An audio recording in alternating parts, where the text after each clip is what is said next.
好耐冇食啦呢個，今日經過呢度就食佢啊耶！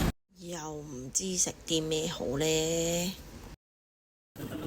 你講呢個名，你講一次。Beef Nihari。Beef Nihari。係啊。呢個 Beef Nihari 嘅味道係好特別㗎，我食到佢唔係一般咖喱咁嘅味，我食到係有少少微辣，同埋係有啲酸菜嘅味道。佢哋嘅葉菜呢係會有少少酸酸地同微辣嘅，佢又唔係好難食，佢係好好味㗎，佢係食到唔停口㗎。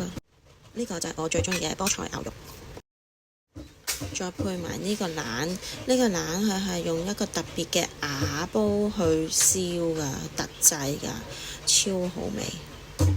呢個菠菜牛肉或者菠菜雞肉係每次嚟到我一定會點嘅，因為呢個味道真係好難煮得到。哇！唔覺已經食咗2塊腩啦，但係仲有咁大兜咖喱味食喎，真係好惹味啊！唔覺咁樣食下，真係食到停唔到口。點咗一個蘇摩沙，佢係素菜嘅蘇摩沙喎，薯仔嚟嘅入邊，好大隻啊！再加埋呢個菠菜，好好味。點多啲先，又肥幾磅啊！Allah Hafiz。Thank you，阿拉，似我哋咁好食嘅食物。Mrs Q 嘅 YouTube channel 同埋 Instagram follow 咗未啊？如果你未 follow 就快啲 follow 啦。